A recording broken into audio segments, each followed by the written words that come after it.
That depends is the most common answer to any question in building science.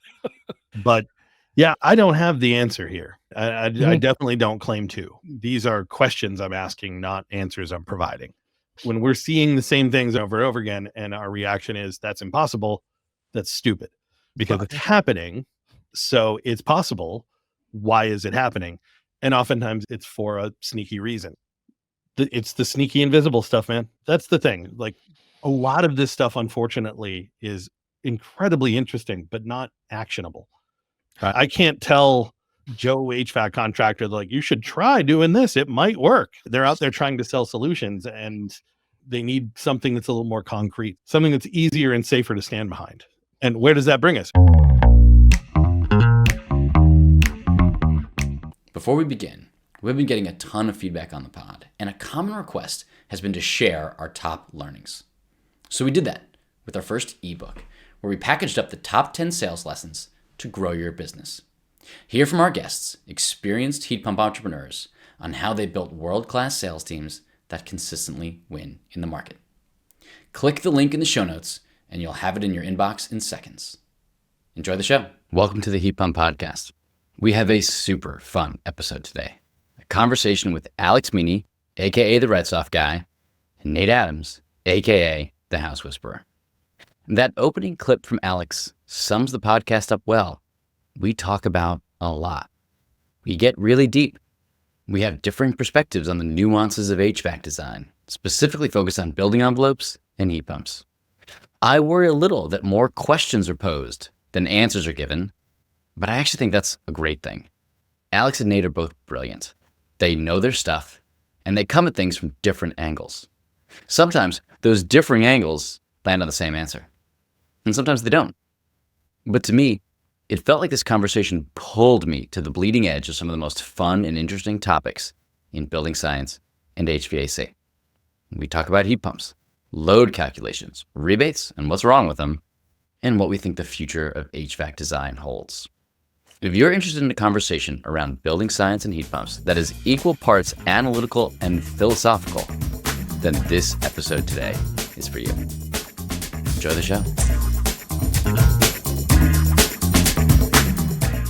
Welcome to the Heat Pump Podcast. I'm Ed Smith. And I'm Eric Fitz. We are co-founders of Amply Energy. So we have a fun one today. We have Alex Meaney and Nate Adams with us. If you're listening to this episode, you probably listen to the podcast. You'll know that we recently did an episode with Alex, which was great. And Nate listened and sent us a bunch of really interesting thoughts, questions, reactions. And so we brought Alex into the email chain and said, we should discuss. And we realized we should tape a pod of it. Nate, since you're the newer one to the pod, do you want to start? Sure. I'm Nate Adams, often known as Nate the House Whisperer, and been doing kind of wild retrofits for over a decade now. And then also trying to figure out, is there a way to insert home performance into HVAC contracting? And I threw in the towel on that, for better or for worse. But moving to consumer education first, because one of the things that kind of drives me nuts is I hear a lot of people saying, well, if clients actually ask me for the right stuff, I do that. So I'm going to try and help the clients actually ask for the right stuff. And I'm Alex Meaney, owner, founder, whatever, of Meaney HVAC. Once upon a time was the Right Soft trainer. Today, still the Right Soft trainer, but get my dirty little hands everywhere I can to try to help educate mostly people in the HVAC contracting space how to do sizing and determining loads and sizing ductwork and that kind of thing. I'm all over that. Nate, so you and Alex have been texting to kind of like tee up a few things. We've got some topics we'd love to dig into, but I think on the start, there was a whole bunch of stuff that you very much agreed on. Do you want to kick off and highlight a few of the things where you had violent agreement on? Yeah. I love that line of violent agreement. It's hilarious. Alex, you as usual summed it up well, because I have to say, in sitting in Alex's classes, you don't expect to laugh at a load calc class, but you end up laughing. And then he sneaks things in. But one of the things that you talked about, which I violently agree with, this is why I've been talking about reheat dehumidification for years, is we need to now balance 3 different things when sizing equipment, like namely heat pumps. So heat pump sizing is really tricky because you've got your latent load, the dehumidification, you have your sensible load, the actual cooling, and then you also need to heat now too. And then your heat load's generally going to be more than your cooling load, although not as much as I expected. Trying to size and keep those 3 things in mind, the conclusion I keep coming to, well, I came to years ago because my partner's like, we're going to run a carrier green speed. And I'm like, what's a carrier green speed? I have no idea what the heck I was doing, but we put it in, and that was the best product for cold temperature performance until 18, 19, 20, somewhere in that range when the mini split started hitting the market. So the carrier green speed is good for about 80 to 85% of its nominal output at 5 degrees. So if it's a 3-ton unit, you're getting 85% of 3 tons. So have a pretty wild client. That first guy, he's fun, but he didn't like cooling the house that much. So he'd only keep it at 80 degrees. Oh. And one day he's like, well, I'd kind of like to see what it does. I'm like, great, we'll set it to 72. Let's see what happens. It never ramped. But the relative humidity fell faster than the temperature did. So that thing ran an icy coil and started sucking the moisture out of the air. That's not efficient, but that's exactly what you want it to do. And it did a wonderful job at that. I'm like, holy crap, this is amazing. I watch things operate and I learn how they're programmed by seeing what they do. So I reverse engineer stuff.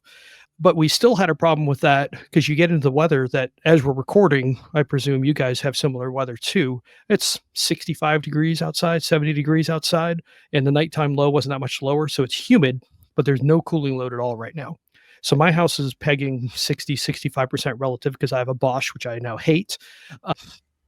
I can't get the coil to run cold enough. My load's too low. It needs to be a higher load house to use this product. So, Are you on the 5-ton version of it? no, it's a 2 or 3. But my cooling load's only about a ton here. Our design temperature here is 83 for cooling. We're in the mountains, but granted, we had a lot of 90-degree days this year and it wasn't humid. So my dehumidifier didn't run as much this year, but last year, every cooling month, my dehumidifier used more power than the heat pump did for doing the cooling. And it's like, good thing it's efficient so I can use twice as much electricity to get the job done. I'd just as soon have a cold coil. But anyway, back to the green speed, that will vary the coil temperature inside, and it has good cold temperature performance. That to me is a sweet spot of what we want. It's technically possible without communicating equipment, but I haven't seen anybody actually do it. So for me right now, I'm at it's communicator bust when it comes to equipment selection, which is challenging because that's not cheap.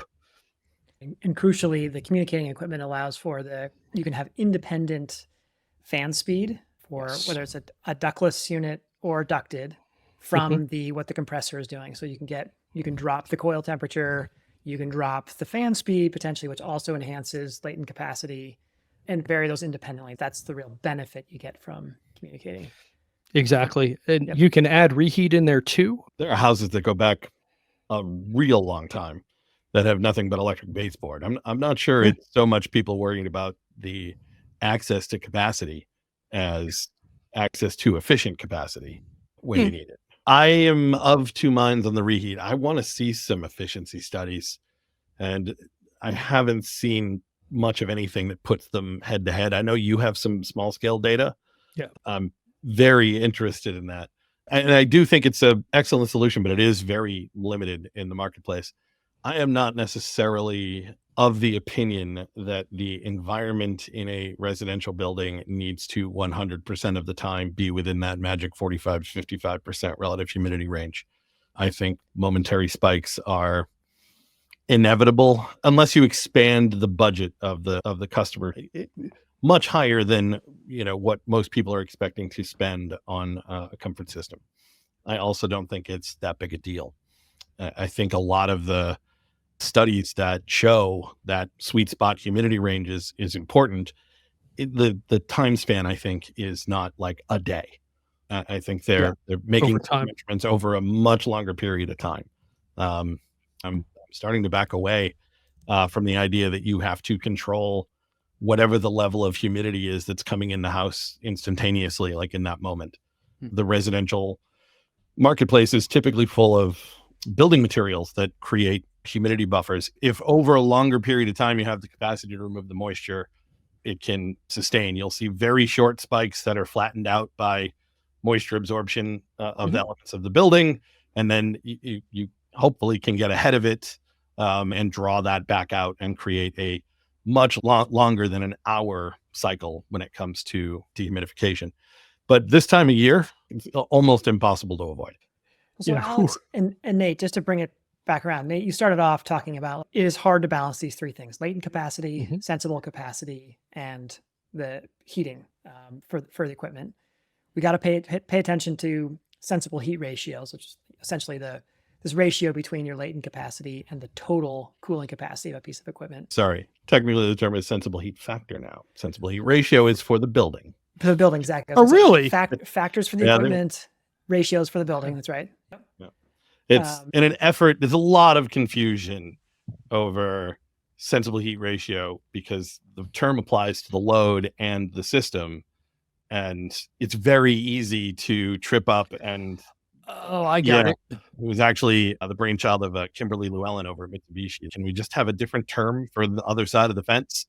I try not to be too pedantic too often, because when your job is expertise, it's real easy to fall in that hole.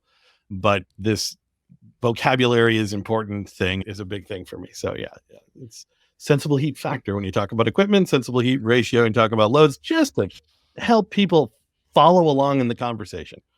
So those are actually for the episode. Sorry, Eric. It is great. Continue, please. Ed Jonowak from ACA has a good little post on the sensible heat ratio versus sensible heat factor and some of that backstory you talked about, which is great. Yeah.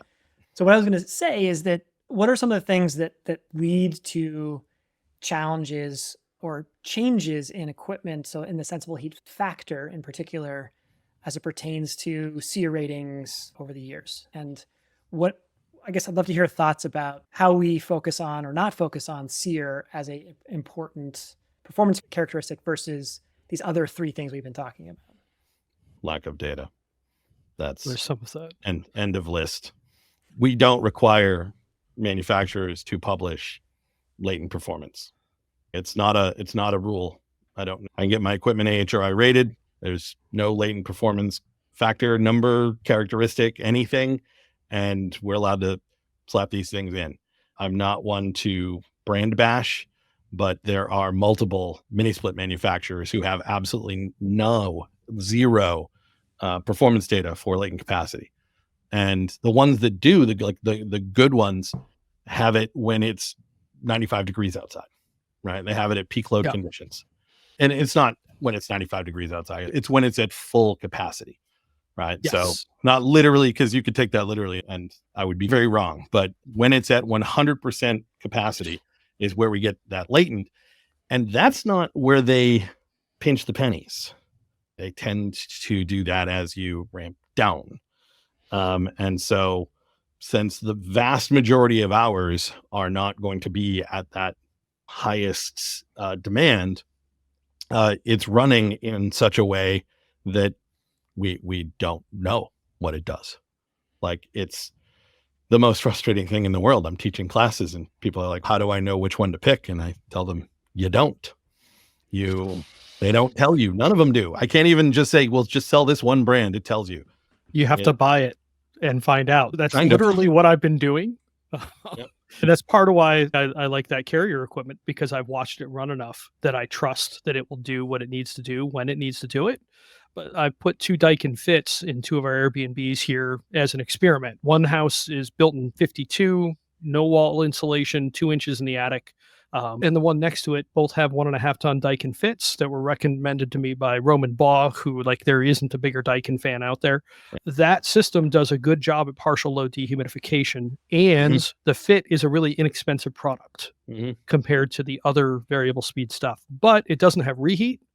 Like, if we have a 75 degree sunny day or more, it would hang on for dehumidification. There was enough sensible load to have it do its work, because that at full capacity can run 65% dehumidification or a 0.35 SHF, which now apparently I need to be paying attention to, not an SHR.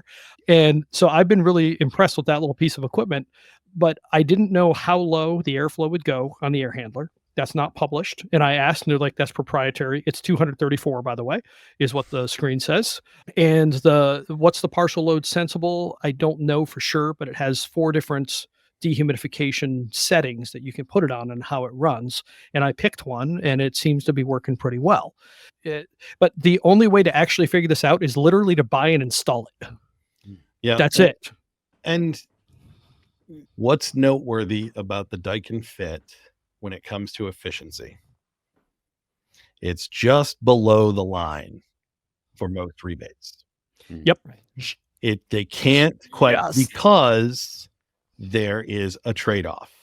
Yeah. As soon as we chase that really high number, and when it comes to a lot of these programs, the SEER is a thing that they put in there, I think, to make it look like we're trying to save the homeowner money.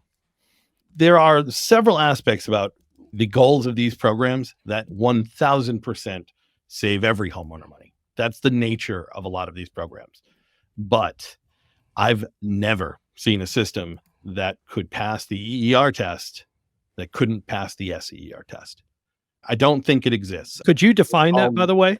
Because So- Let's back up. I was just EER gonna is say- the energy efficiency rating. SEER is the seasonal energy efficiency rating. EER is at full demand. This is how much it costs to move a BTU.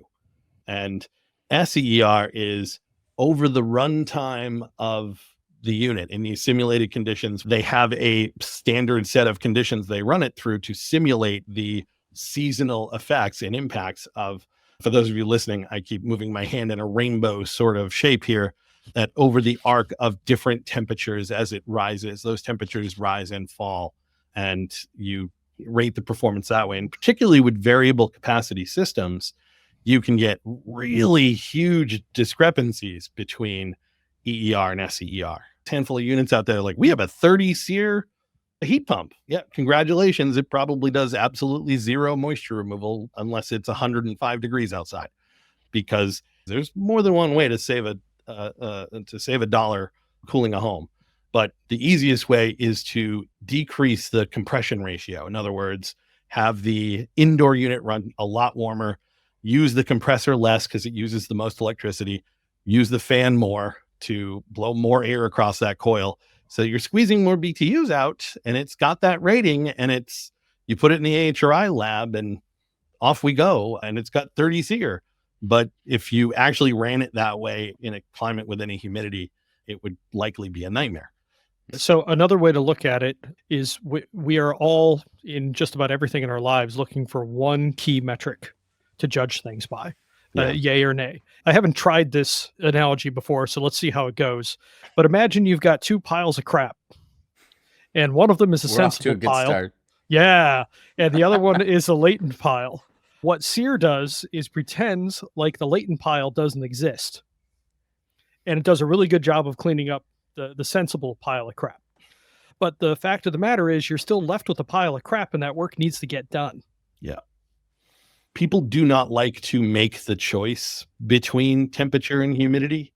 But if you gave them 2 rooms that they could go hang out in for an hour, and one of them was 75 degrees and 80% humidity, and the other one was 80 degrees and a 50% humidity, they're going to go stand in the 80-degree room. It is more important to the average human's level of comfort, and we do nothing to rate it whatsoever.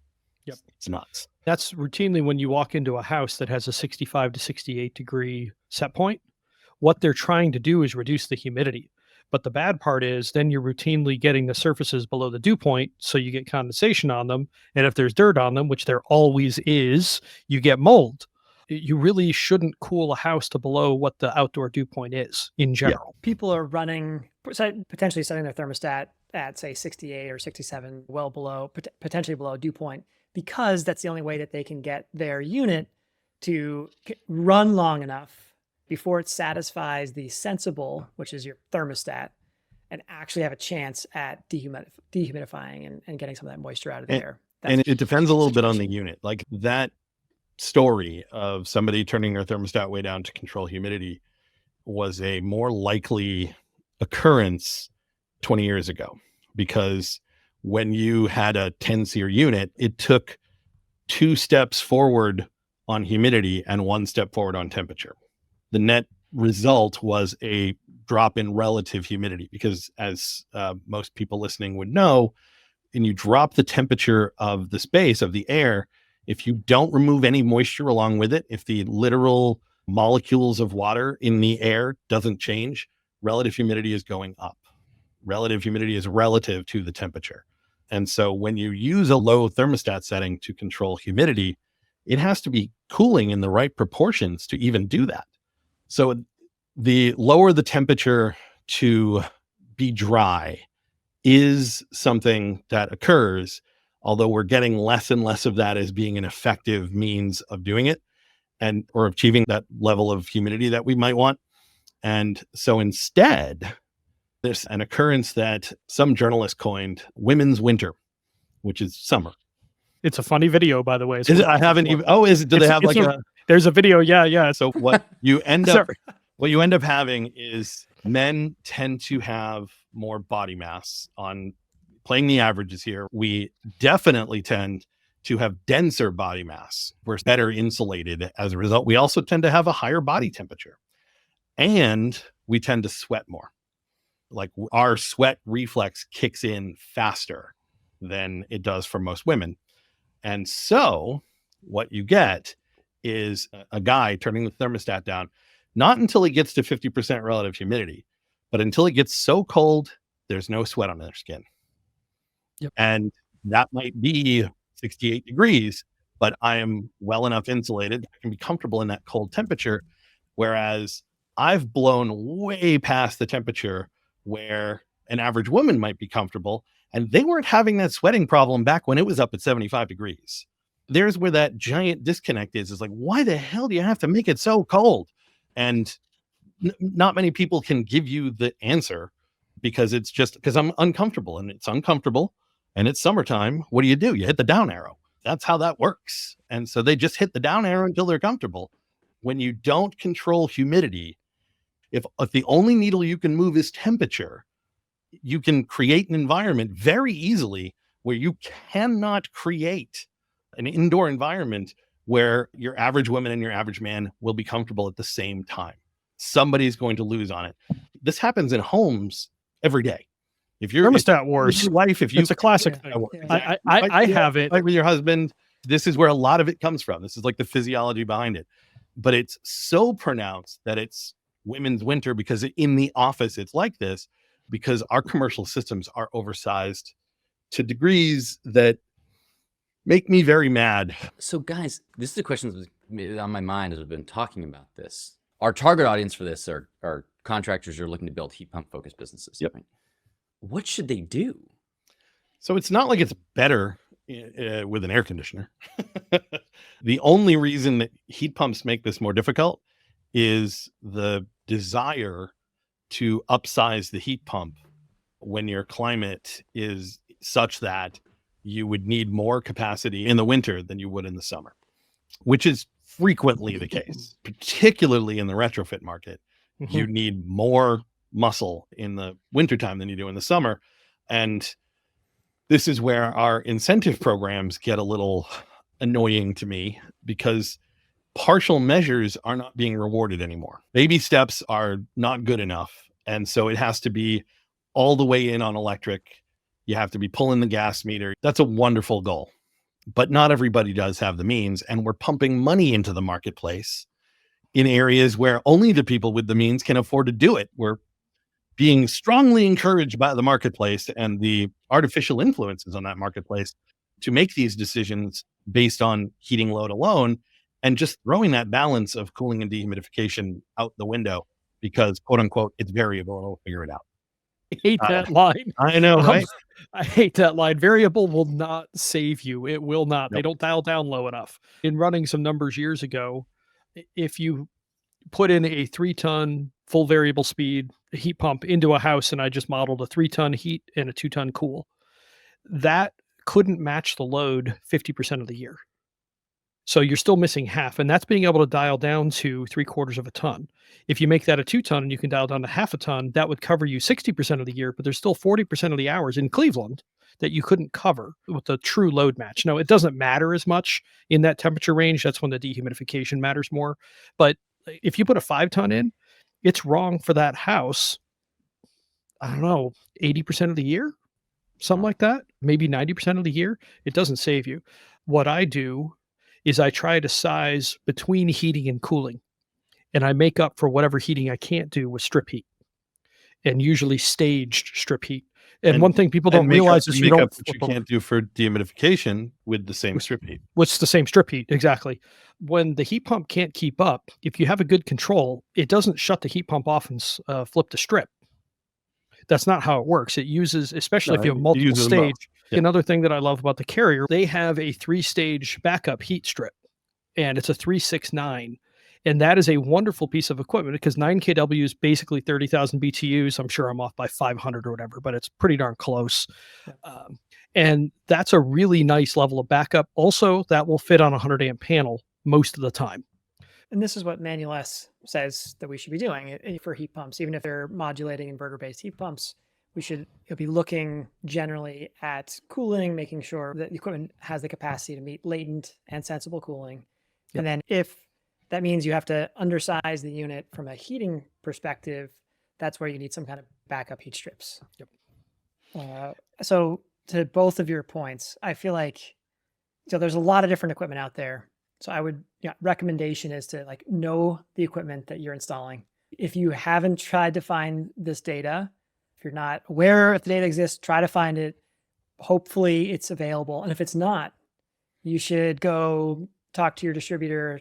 Hopefully you can maybe reach the OEM and ask for it, because it's crazy that if we're being asked to do things like Manual S, we're trying to do things like actually create comfort in people's homes. We need to know this basic performance characteristic. What is the latent capacity of this equipment at these different speeds in order to do the right thing? There are new models coming out all the time. I was just looking at a ductless unit that has a 4,000 BTU nominal capacity. Ooh, that's nice and low. Really small unit. And its turn down ratio is like 8-to-1. So it can vary from 2,000, 1,500 BTUs way up. And so there's ducted equipment and there's ductless equipment that's coming out that have these incredible ranges through. It's continuously variable that helps address some of these challenges. But every piece of equipment's different. There's some interesting nuances with the 4 or 5 stage. And I want to push back there too. Both of us want to. Might still be oversized for your average small bedroom. Sure. In a cold climate. Right. Sure. Still not low enough. Yeah, totally. Exactly. You're still not putting a head in every bedroom with that. That's just not quite there. But what really concerns me here is we learned in the 70s when we tighten houses up, we have less natural airflow and we don't control moisture very well. We get sick building syndrome.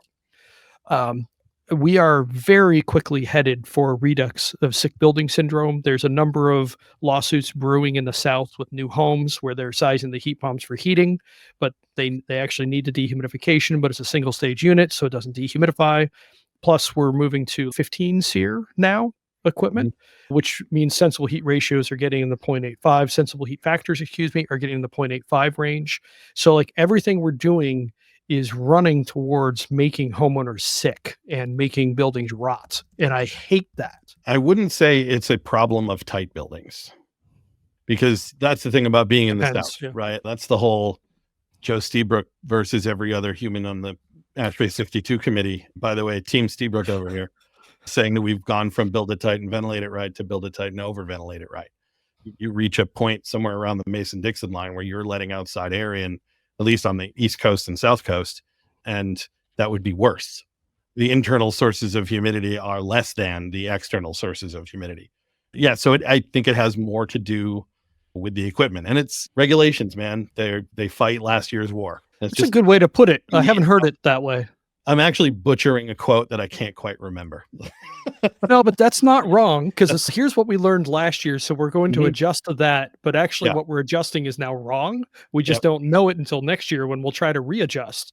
Between that and the law of unintended consequences, you get the mess that we're in. We're going to start putting these things in. It's quote unquote the fault of the equipment, but it's a big ball of tangled mess. Like, it is misused application. They did tell us what the capacity of that system was, and we decided we wanted to oversize it, right? Oversizing is at the heart of a lot of these examples as being the big problem, right? A little plug to the actual goal of Amply's mission here is to make sure that you do size that thing right. And chasing heating loads is probably a bad idea. 100% of manual J loads for heating, not for cooling, for heating, 100% of manual J loads basically doesn't happen.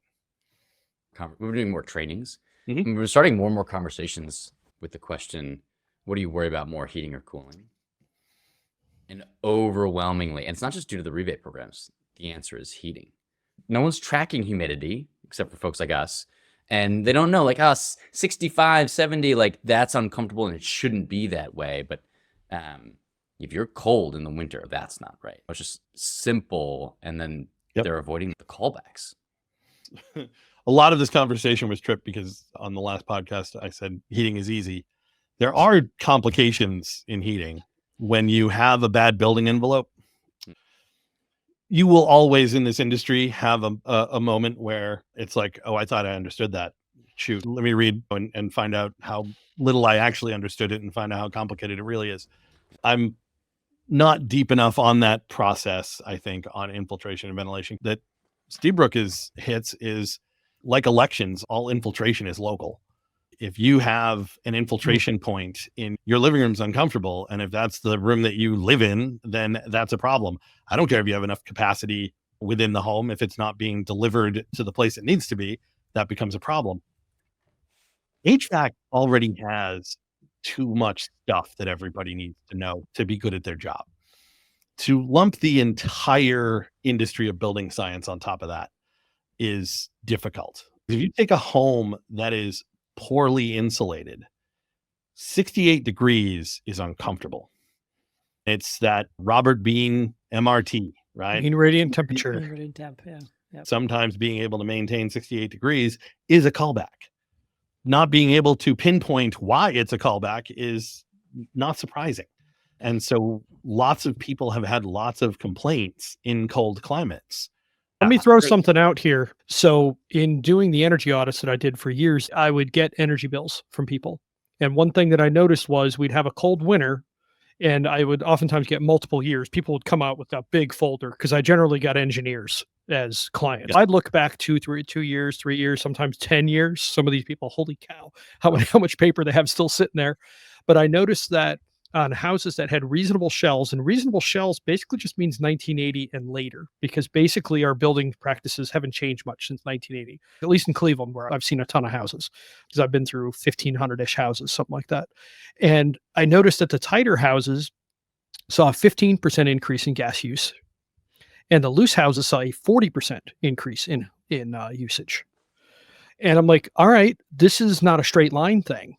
So the challenge with infiltration is when you get stack effect really rolling, where the house acts like a giant smokestack, your load goes vertical. Now, I don't think it's fully vertical. I don't even know that it's a square, but I bet it's like to a 1.5 power is the slope of it, but it's no longer linear anymore. Right. And what I also noticed was 300 therms per year of heating was roughly equal to a ton of heating in Cleveland. Yeah. It was interesting to find that. And so I figured out how to disaggregate quickly, pull out the heating from like the water heat usage, and you could get reasonably close.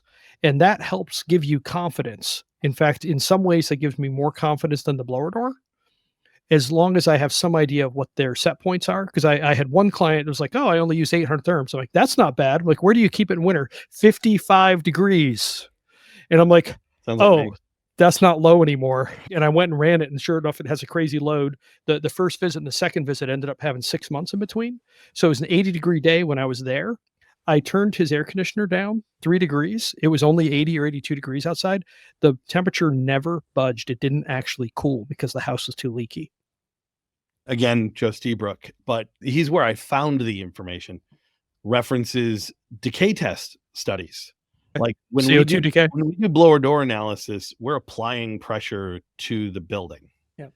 And the further you get from where things were calibrated, the less accurate your data becomes.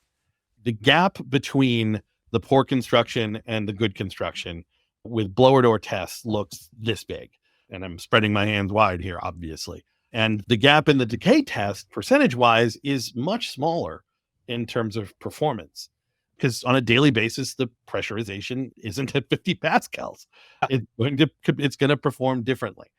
I do think infiltration is a very big and very important part of the load, and it's the no-brainer of no-brainers in a cold climate to stop air infiltration. Right? Although it's good luck finding the contractor to do it is the problem. Every time I've recommended someone, I've gotten bit, with one exception, and Gary stays so busy that I can't hardly recommend him.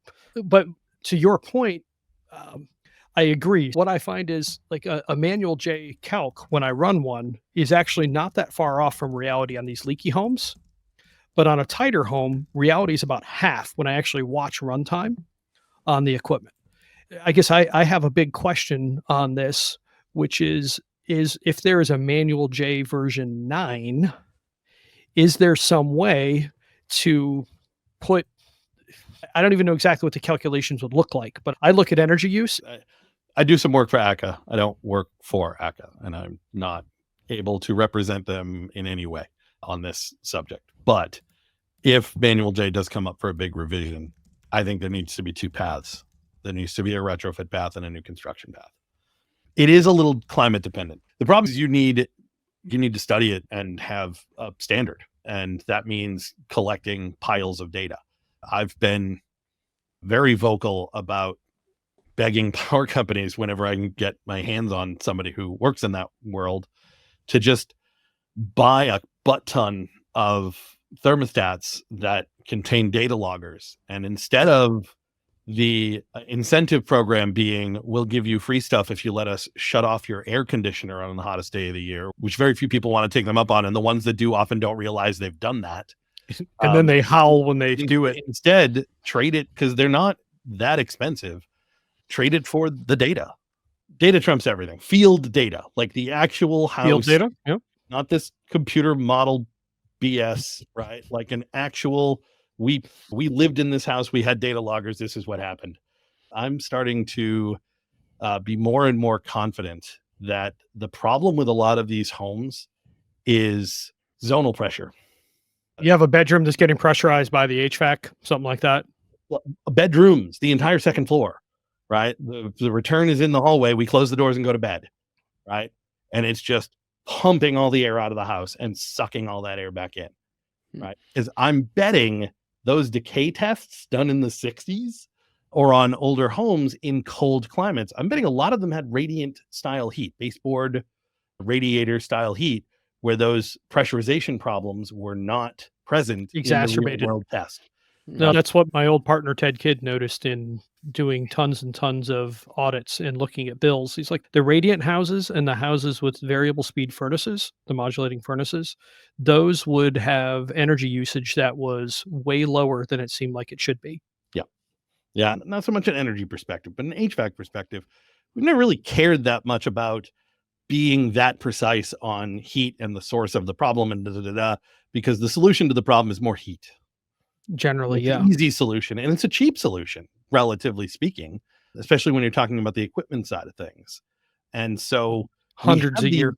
Big discrepancies in manual J between field tested data and what the calculations say it should need. Thermal mass is not something that we are accounting for. But I had an engineer take me to task and, all right, let's do the math. And we did. And it could account for maybe 10 to 20% of it tops.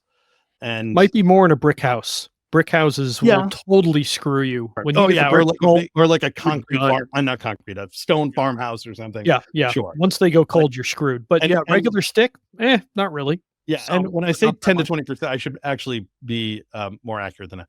Like, it would predict that J might be off by 10 to 20%. But the numbers that a lot of people are showing are like 30, 40, even 50%. So there's a huge gap between the physics say it should be doing this and it's not. And thermal mass may have something to do with it, but it's not, it can't account for the entire discrepancy. So, Alex, I'll push back a little bit on the zonal. I think that's definitely a piece of the puzzle. I think that's going to be primarily a housing type problem. So I think about in like old houses in Cleveland, they would run supplies but not returns. And those were the rooms that you would see would get pressurized. In the South, you'll see central returns and not returns in bedrooms pretty often. In Mhm. old homes, you'll see supplies but not returns, and then a central return, which oftentimes looks like the basement stairs. And yeah, I could see some issues coming there. But the real problems for heating are the cold climates. And I think that's primarily stack effect driven. Now, cooling, yeah, it can be a problem. There's definitely a zonal piece, but I think it's usually a secondary thing to the blower door. Usually, not always. And it's going to depend on exactly which house we're looking at. Yeah. Yeah. That depends is the most common answer to any question in building science. But yeah, I don't have the answer here. I definitely don't claim to. These are questions I'm asking, not answers I'm providing. When we're seeing the same things over and over again, and our reaction is that's impossible, that's stupid, right? Because it's happening. So it's possible. Why is it happening? And oftentimes it's for a sneaky reason. I have sent this study to so many people. I have a quick link to it in a cloud drive. FSEC did a study that shows oversizing cooling equipment doesn't increase energy bills. In fact, they have a scenario where they oversized a system and it decreased the energy bill. That's true. PSC motor? Nope. It's the sneaky invisible stuff, man. It was duct leakage. Right. Oh, yeah. Duct leakage and pressurization there was a lot more supply duct than there was return duct. It pressurized the envelope, pumped a bunch of hot air into the space, and energy bills went up. So there's a lot of like sneaky invisible things that happen. And that's the thing. Like a lot of this stuff, unfortunately, is incredibly interesting, but not actionable. Right? I can't tell Joe HVAC contractor, like, you should try doing this. It might work. They're out there trying to sell solutions and they need something that's a little more concrete, something that's easier and safer to stand behind. And where does that bring us? It brings us blower door testing and duct leakage testing. Yeah. Yeah, for sure. We've had this interesting arc. We started talking about SEER ratings and the equipment today and how you actually do sizing today. And we're ending with a bunch of the questions that feel like they're on the bleeding edge of HVAC system design. So I got a question I'd love each of you to weigh in on. What do you guys think the future of HVAC system design looks like? Ooh. Data. Right. I think the future is going to be bumpy and ugly, and we're going to have a lot of misspent money and ineffective programs if we don't test the freaking houses we have.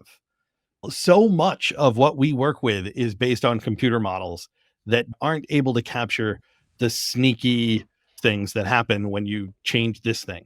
And the confidence with which our policymakers will refer to a modeled outcome and treat it as though it can't possibly be anything than what that data says. And my other hope is that we finally come up with a required metric for humidity control in our cooling systems. And I think if we could broaden the scope of the things we look at and look at larger outcomes, we could probably or hopefully make some better policy decisions. All right. So I'll start off with violent agreement. Yeah. So the efficiency standards, I think, have actually made equipment significantly worse at this point. We've gone too far with the efficiency standards. Not that efficiency is bad.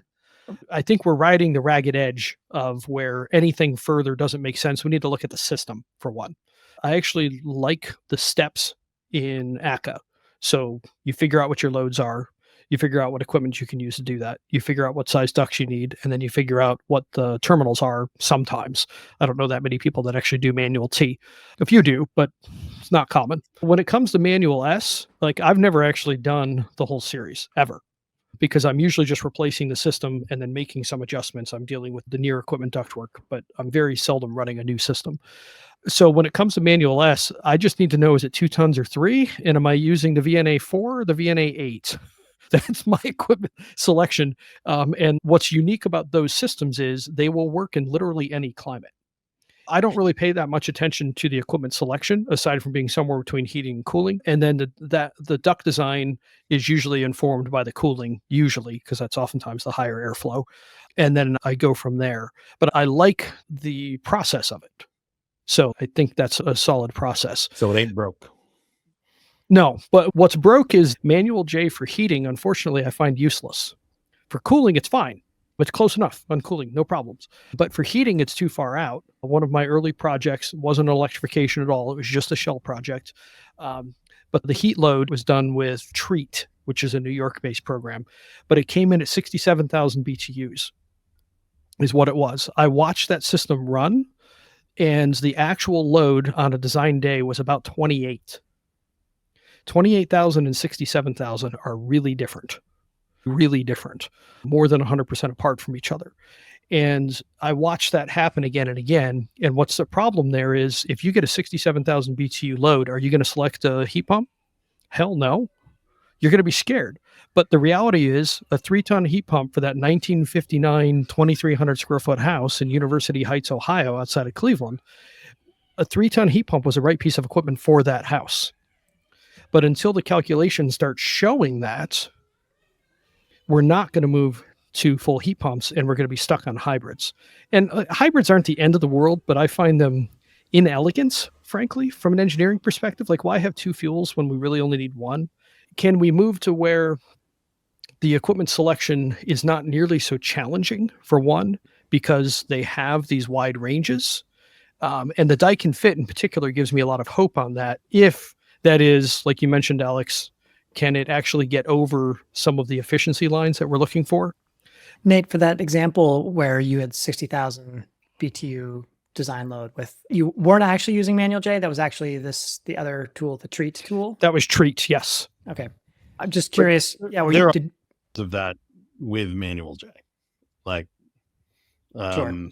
who did the study? Cadmus. I don't know who they are, but they did a study and published it. Firm. Yeah. But yeah, so I that think was with blower door test data. I guess my question is, they eventually did do blower door tests. Yeah, they did their own loads. They had contractors do loads. Funny enough, the contractors were more aggressive in sizing overall. Yeah, so nice job there, but it still ended up showing significantly less energy use than expected based on those loads. And this is no surprise. We've been doing freaking operating cost estimates for decades and just throwing in a 0.7 multiplier to true the answer.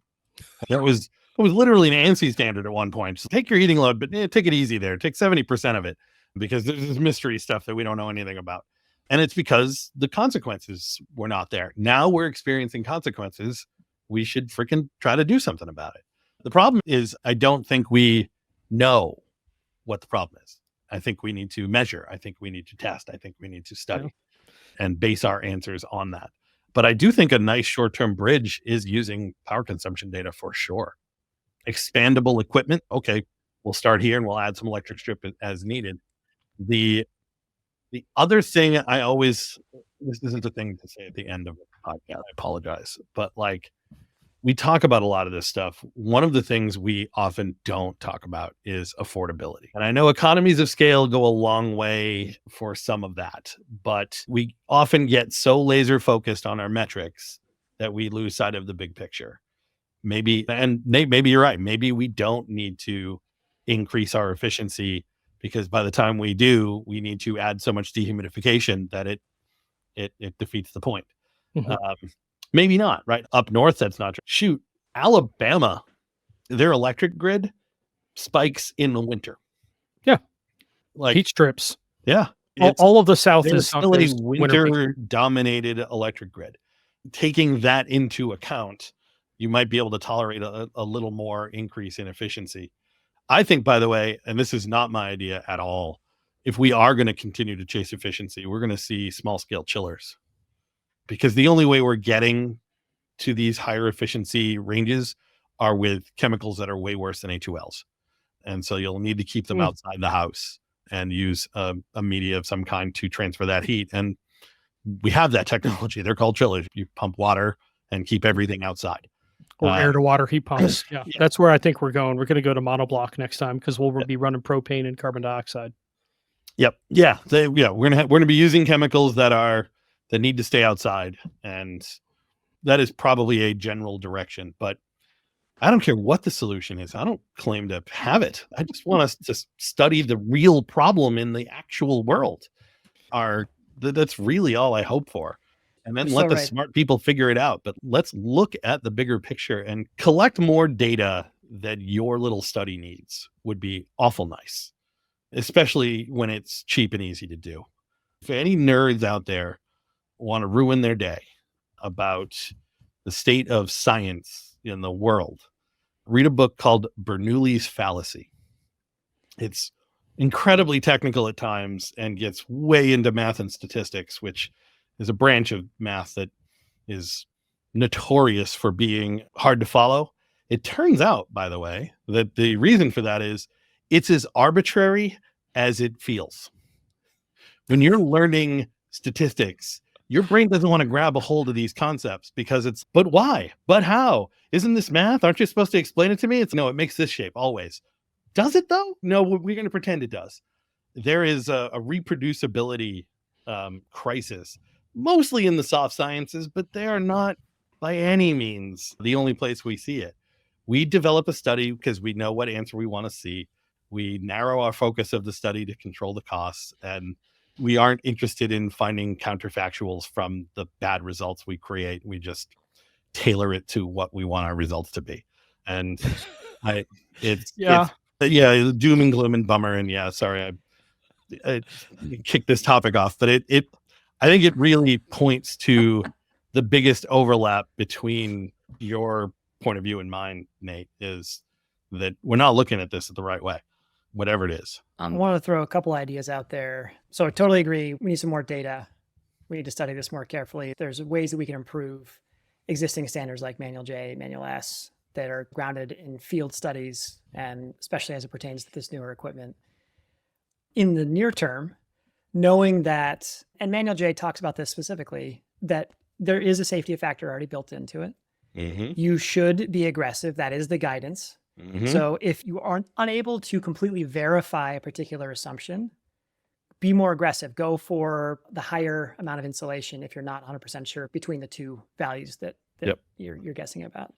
And if you are more aggressive, you're less likely to end up in a situation where you're oversizing, whether that's in the heating season or the cooling season.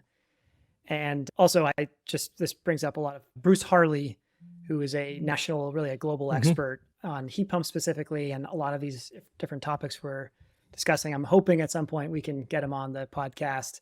He's been doing some incredible work with the Department of Energy, with Canada, on actually developing new standards for testing heat pump equipment that much more closely matches real world conditions, both in the cooling season and in the heating season, to hopefully get some better data about the actual performance of this equipment and improve the rating systems. And I think it's a whole other topic for a whole other podcast that we can get into at some point. Yeah. All right. That could be. On that, Alex took us to a point that felt a little pessimistic, but it's nice to end on an upswing. Nate and Alex, this was awesome. Cool. Thank you guys for joining the Heat Pump Podcast. Awesome. It was a pleasure, guys. Thank you. Thanks for listening to the Heat Pump Podcast. It is a production of Amply Energy. And just a reminder that the opinions voiced were those of our guests or us, depending on who was talking. If you like what you've heard and haven't subscribed, please subscribe in your favorite podcast platform. We'd love to hear from you, so feel free to reach out. You can reach us once again at hello@amply.energy, no.com, just .energy. Thanks a lot.